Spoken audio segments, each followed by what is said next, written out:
이번 영상에서는 과거형 서법조동사가 어떻게 공손을 나타내는지를 살펴봅니다. 또한 could, might, would, should가 공손의 의미로 쓰이지만 뉘앙스가 어떻게 다른지를 알아봅니다. 안녕하세요. 생강법 저자 하상호입니다. 이번 영상도 재밌게 보시고요. 클릭해 주셔서 감사합니다.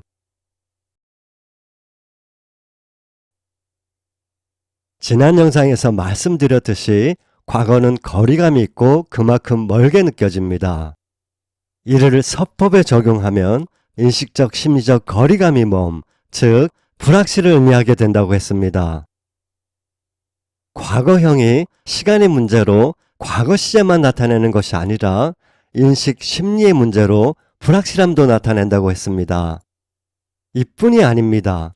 과거형이 공손도 나타냅니다. 예문으로 확인해 보겠습니다.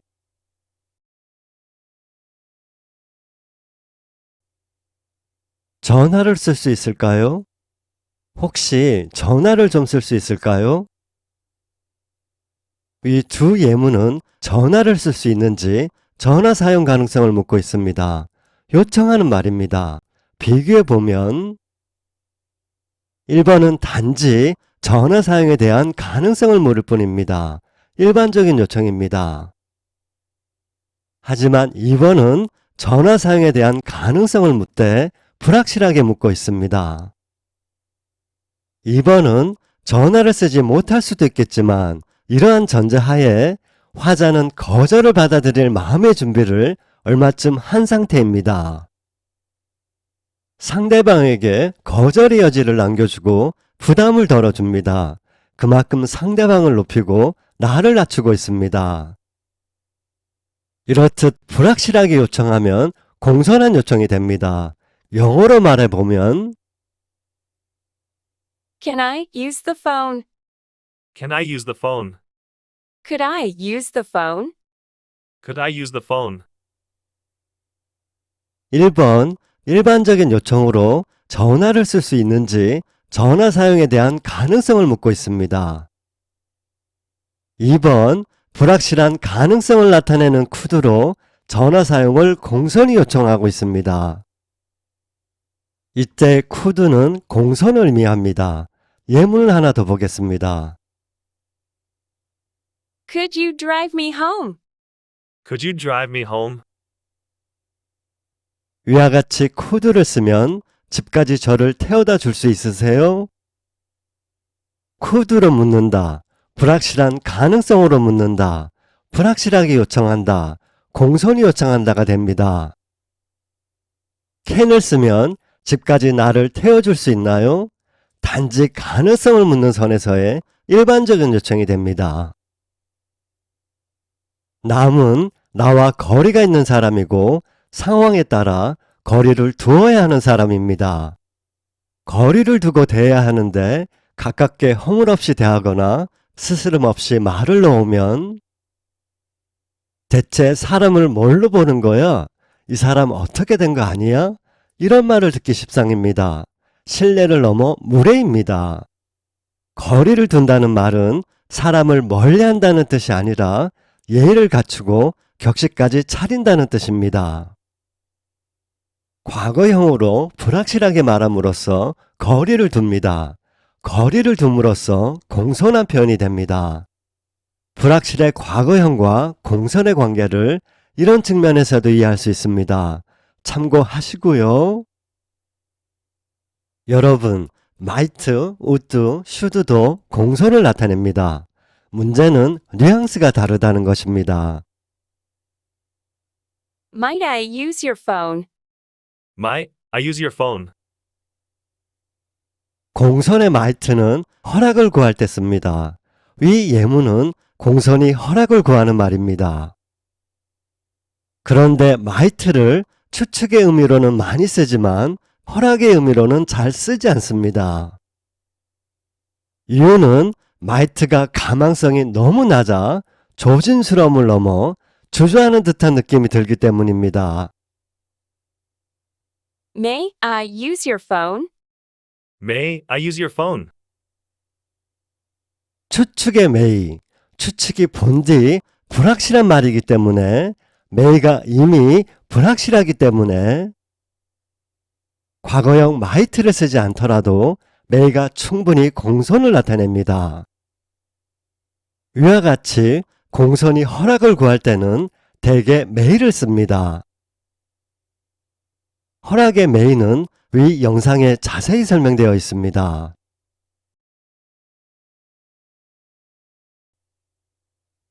Will you drive me to the station?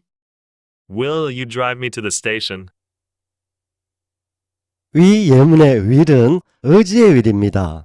위와 같이 상대방의 의사나 의향을 물음으로써 요청할 수 있습니다. Would you drive me to the station? Would you drive me to the station? 이번에는 상대방의 의사나 의향을 과거형인 would로 불확실하게 물었습니다. 불확실하게 물었으니 공손히 요청하는 말이 되죠? 앞서 배운 대로 생각하시면 됩니다. 다음 예문은 주어가 1인칭 나, I입니다. 신경을 좀 써야 합니다. I will speak to Mr. Kim. I will speak to Mr. Kim. I would like to speak to Mr. Kim.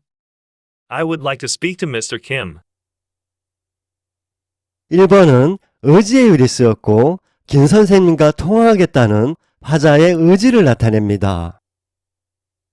우리가 익히 알고 있는 내용입니다. 문제는 I would의 would인데요.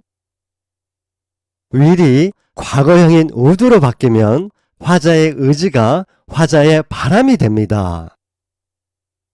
과거형이 되면 불확실해지니까, 다시 말해 의미가 약해지니까 하겠다는 의지가 하고 싶은 바람이 되는 것이 어느 정도 이해되시죠? 부연하면 예측의 will이 과거형 would가 되면 불확실한 예측이 됩니다. 그렇죠? 불확실한 예측은 머릿속에 그려보는 정도, 즉 상상해보는 일을 말합니다. 요컨대 would는 상상을 나타냅니다. 여러분, 상상을 마음으로 하면 이는 곧 마음속에 그려본다는 뜻입니다. 마음속에 그려봄, 즉 꿈꾸고 원하고 이루어지기를 바랍니다. 이렇듯 상상은 바람이기도 합니다. 화자의 생각, will의 예측은 would의 상상이 됩니다. 화자의 마음, will의 의지는 would의 바람이 됩니다. 예측의 will이 3인칭 주어와 잘 어울리듯이 상상의 would도 3인칭 주어와 잘 어울립니다. 의지의 will이 1인칭 주어와 잘 어울리듯이 바람의 would도 1인칭 주어와 잘 어울립니다. 적어도 나의 의지나 바람은 내가 잘 알기 때문입니다. 예문을 좀 더 보겠습니다. I would like to thank you for coming here. I would like to thank you for coming here. Yes, please? I would love a coffee. Yes, please. I would love a coffee. 위와 같이 바람의 would가 공손한 말로 쓰일 때는 특히 like나 love와 잘 어울립니다. I'd like, I'd love는 공손한 표현으로 입에 붙어야 합니다. 다음 예문이 좀 어렵습니다. 확실히 구별해야 하는데요. I prefer tea to coffee. I prefer tea to coffee. Coffee or tea? I would prefer tea. Coffee or tea? I would prefer tea. 3번은 나는 커피보다 홍차를 더 좋아하는 사람이다 라는 말입니다. 평소에 커피보다 홍차를 즐겨 마시는 사람입니다. 4번은 커피와 홍차 중 택일하라는 상황에서, 다시 말해 평소가 아닌 특정한 상황에서 한 말이고요. 4번은 단순히 커피보다 홍차가 더 좋다는 말이 아닙니다. 지금 이 상황에서는 커피보다 홍차를 더 바란다는 말입니다. 커피보다 홍차가 더 좋겠다고, 둘 중에 홍차를 마시고 싶다고 바람을 나타내기 때문에 이때는 would를 꼭 써야 합니다. I would rather die than surrender. I would rather die than surrender. 이 예문은 죽을지언정 항복은 하지 않겠다라는 뜻으로 해석은 위와 같이 하지만 액면 그대로 해석하면 항복보다는 차라리 죽기를 바란다라는 말입니다. 앞뒤 말이 대비되는 말이라 위와 같이 의역하는 것이고요. 이 또한 바람의 우드입니다. 혹시나 해서 다시 한번 말씀드립니다. 서법조동사가 쓰인 문장에는 시제가 없습니다. 무시제 문장.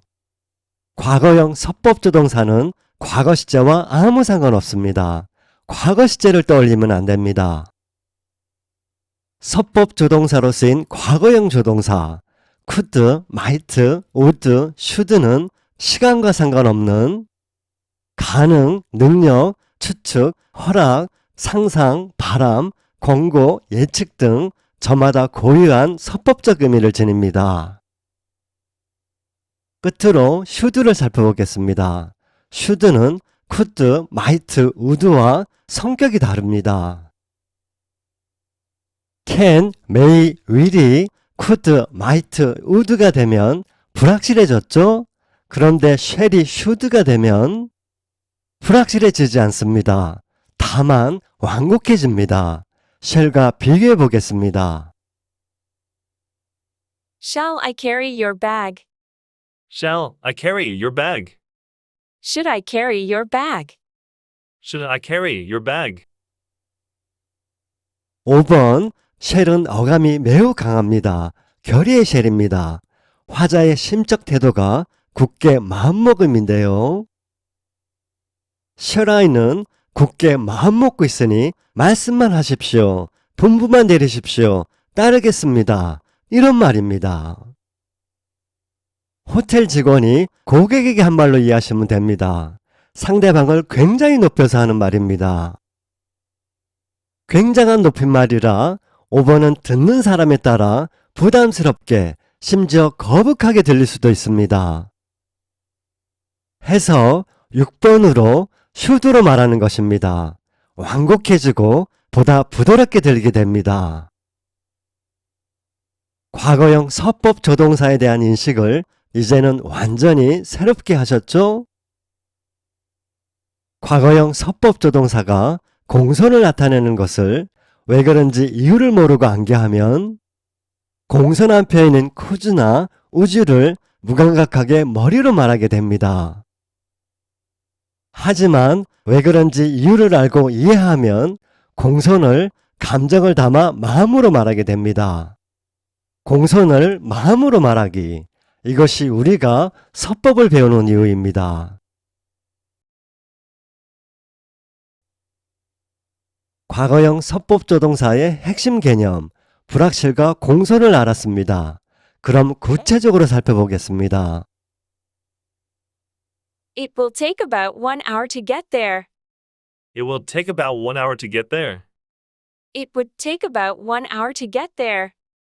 It would take about 1 hour to get there. 위 두 예문은 그곳에 가는데 1시간 걸린다 라는 문장 내용에 대해 will과 would로 말하고 있습니다.